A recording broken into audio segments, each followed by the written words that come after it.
ध्यान में रखें। सवित्री जिंदल जी का नाम मंत्री पद के लिए बड़ी तेजी से चल रहा है, आपकी उम्मीदें क्या है?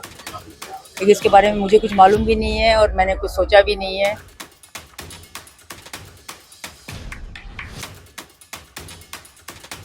तो शहर की समस्याएं तो वैसे वास्तव में जो मूलभूत सुविधाएं हैं वो तो सारी मुझे भी मालूम, आप लोगों को सबको मालूम है।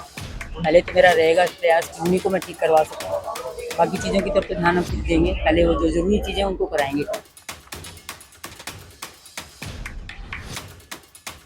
नहीं, मैंने सरकार को समर्थन दिया है क्योंकि मुझे अपने हिसार के विकास के सारे काम करवाने हैं। मुझे हिसार को बहुत सुंदर और विकसित शहर बनाना है, तो मैं सरकार के साथ हूँ। सरकार को मैंने समर्थन दिया है। नमस्कार, मैं अमित कुमार और आप देख रहे हैं सिटी बिग न्यूज। तस्वीरें हैं नई अनाज मंडी की, जहां पर हिसार से विधायक सवित्री जिंदल यहां पर पहुंची थी और यहां पर जितनी भी समस्याएं थी व्यापारियों ने एक मंच के माध्यम से हिसार के विधायक सवित्री जिंदल को जो है यहां की समस्याओं से अवगत कराया। और वहीं दूसरी ओर मंच के माध्यम से ही सवित्री जिंदल ने साफ तौर पर सभी व्यापारियों को आश्वासन दिया कि जल्द से जल्द उनकी जितनी भी समस्याएं उनका समाधान करवाने का काम किया जाएगा। ऐसे में मंच पर अगर बात करें तो उनके साथ रणधीर पनियार के बेटे भूपेंद्र पनियार नजर आए, गुलजार सिंह काहलो नजर आए, डीएन सैनी नजर आए और शकुंतला राजरीवाल जो पूर्व में हिसार की मेयर रह चुकी हैं वो भी तस्वीरों में नजर आई। तो चलिए आपको सुनवाते कि किस तरीके की समस्याएं जो व्यापारियों ने मंच के माध्यम से सवित्री जिंदल को बताई और किस तरीके से आश्वासन दिया सवित्री जिंदल ने कि जल्द से जल्द वो इन समस्याओं का निदान करवाने के लिए तत्पर हाजिर रहेंगे। आप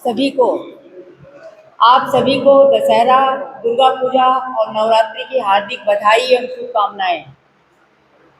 माँ दुर्गा आप सभी को स्वस्थ और खुशहाली का वरदान दे। भगवान श्री राम का आशीर्वाद आप सभी को मिले। हमारे आड़ती और किसान भाइयों, आप भारत की असली शान हैं। आप हमारी अर्थव्यवस्था और समाज की रीढ़ हैं। आपके निरंतर सहयोग और विश्वास से ही मुझे विधानसभा चुनाव में विजय प्राप्त हुई है। मैं आपके विश्वास और समर्थन के लिए हृदय से आप सबका आभार व्यक्त करती हूँ।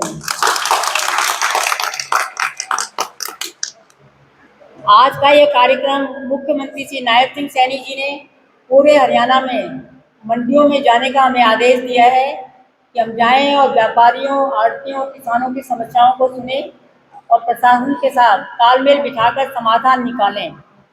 हम मुख्यमंत्री जी के आदेशों की पालना के लिए यहाँ पहुँचे हैं। आपकी समस्याओं का समाधान करना और आपके जीवन को बेहतर बनाना मेरी भी सर्वोच्च प्राथमिकता है। मैं पूरी निष्ठा से सुनिश्चित करूंगी कि सरकार की योजनाओं का अधिक से अधिक लाभ किसानों और आड़तियों को मिले। किसान कल्याण के लिए प्रधानमंत्री श्री नरेंद्र मोदी जी सदैव तत्पर रहे हैं।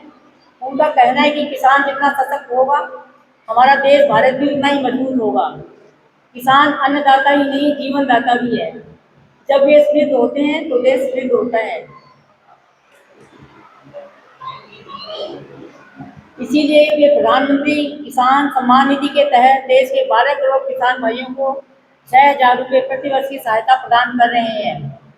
ये छोटी सी पहल भी हमारे किसान भाइयों को बड़ी राहत देती है। लेकिन मैं भी ये सुनिश्चित करूंगी कि आपके लिए और भी अधिक कार्य किए जाएं ताकि आपके और आपके परिवार का जीवन खुशहाल हो सके। सरकार बनने के बाद मैं विधानसभा में आपकी आवाज़ बनूंगी और यह सुनिश्चित करूंगी कि सभी फसलों की खरीद न्यूनतम समर्थन मूल्य MSP पर हो। इसके साथ ही नहरी पानी की सिंचाई के लिए सरकार द्वारा घोषित माफी का भी पालन सुनिश्चित करवाऊंगी ताकि आप निश्चित होकर अपने खेतों की सिंचाई कर सकें।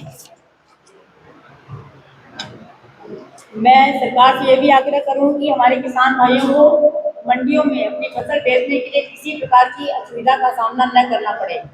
सरकारी एजेंसियां समय पर खरीदारी करें और आपको आपकी मेहनत का उचित मूल्य दें। राइस मिलर्स और आड़तियों की समस्याओं को लेकर भी मैं पूरी तरह सजग हूँ। मैं सरकार से मांग करूँगी कि हर फसल की खरीद पर आड़तियों को पहले की तरह पूरा 2.5% प्रतिशत कमीशन दिया जाए। वर्तमान में यह केवल धान और गेहूं पर दिया जा रहा है और वह भी कम दर पर। नरमा, सरसों, बाजरा और चने जैसी फसलों पर कोई आड़त नहीं दी जा रही है। मैं इस मुद्दे पर भी समाधान के लिए सरकार से चर्चा करूँगी। नई अनाज मंडी की कुछ समस्याएं हैं जिनको शीघ्र दूर कराने के लिए मैं प्रयास करूंगी। शेड की जर्जर हालत, बीच वाली मंडी में शौचालय, बरसात के दिनों में जल भराव और चौकीदार की समस्या का समाधान मैं जल्द से जल्द दूर करवाऊंगी। मैं उपायुक्त महोदय से अनुरोध करती हूँ कि मंडी की सभी समस्याओं को दूर कराएं। हमारे किसान भाइयों और आड़ती समाज को कोई परेशानी न हो। बाबूजी श्री योगी जिंदल जी ने भी राजनीति में अपना पहला कदम मंडियों, किसानों और आड़तियों के सहयोग से रखा था। वे आजीवन आपकी समस्याओं को हल करने के लिए संघर्षरत रहे। उनके दिखाए मार्ग पर चलते हुए मैं भी आपकी हर समस्या को विधानसभा में उठाने और उसका समाधान कराने के लिए प्रतिबद्ध हूँ। आप सब लोगों ने जो विश्वास मुझ पर जताया है, मैं उसे कभी टूटने नहीं दूंगी। मेरा यह संकल्प है कि वह चाहे आड़ती हो, किसान हो, व्यापारी हो या हमारे युवा वर्ग की समस्याओं का समाधान हो, आपकी हर समस्या मेरी अपनी समस्या है और मैं उसे दूर करने के लिए हर संभव प्रयास करूंगी। आपके सहयोग से हम हिसार को प्रगति के नए शिखरों पर ले जाएंगे। हम एक ऐसा हिसार बनाएंगे जहां हर वर्ग खुशहाल हो और हर सपना साकार हो। आप सभी को एक बार फिर से दशहरा, दुर्गा पूजा और नवरात्रि की भी हार्दिक बधाई एवं शुभकामनाएं। धन्यवाद। जय किसान, जय आदिवासी। देखिए, आज मैं अनाज मंडी में आई हूँ। सबसे पहले तो मैं अनाज मंडी में जो मेरे सारे भाई हैं, उन्होंने मुझे जीत दिलवाई, इतना मेरा साथ दिया, उन सब के लिए मैं इन सबकी बहुत बहुत धन्यवादी हूँ। सबका बहुत बहुत धन्यवाद।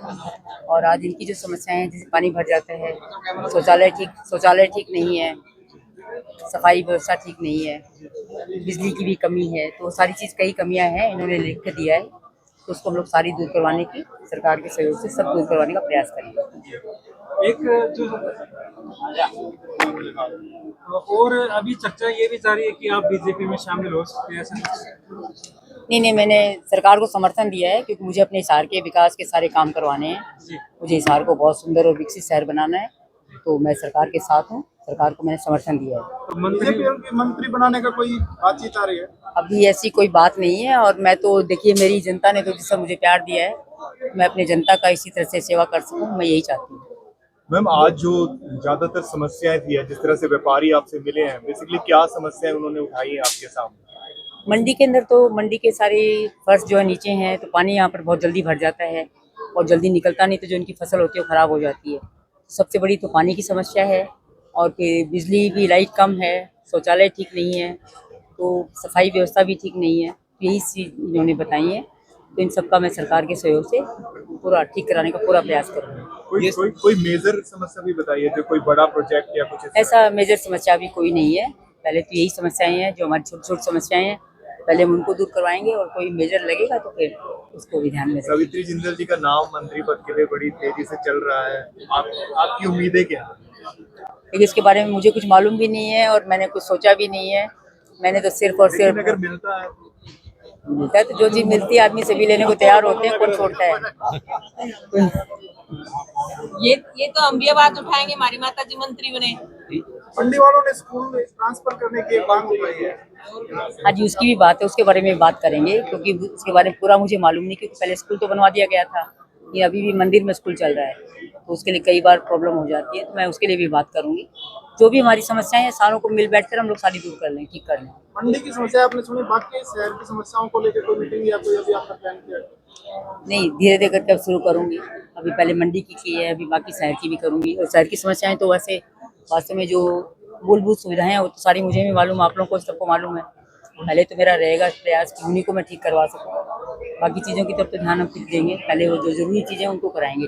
सिटी बिग न्यूज की टीम ने जब सावित्री जिंदल जी से बातचीत की तो उन्होंने बताया कि अनाज मंडी में मुख्य तौर पर पानी की निकासी की, शेडों की और कहीं ना कहीं सड़कों की जो है मूलभूत सुविधाओं की कमी है। ऐसे में जल्द से जल्द वो न केवल अनाज मंडी बल्कि पूरे शहर का विकास करवाने का भी काम करने वाली है। और जब उनसे पूछा गया कि आपने निर्दलीय तौर पर चुनाव लड़ा था लेकिन भाजपा में कहीं ना कहीं आप शामिल हो चुके हैं, तो उन्होंने साफ तौर पर एक ही बात कही कि अगर मुझे मेरे हिसार का जो है डेवलपमेंट करवानी है तो मुझे उस डेवलपमेंट के लिए भारतीय जनता पार्टी को समर्थन देना जरूरी था। ऐसे में कहीं ना कहीं सुनने में तो ये भी आ रहा है कि सावित्री जिंदल को मंत्रिमंडल के अंदर भी कोई बड़ा पद जो है मिलने वाला है। उसके सवाल का जवाब देते हुए कहा कि अगर मुझे ऐसा सौभाग्य प्राप्त होता है तो मेरे लिए ये हिसार की जनता का आशीर्वाद होगा। ऐसे में इस वीडियो को लेकर आपकी जो भी राय है वो कमेंट करके जरूर बताएं और इस वीडियो को शेयर करना ना भूलें। धन्यवाद।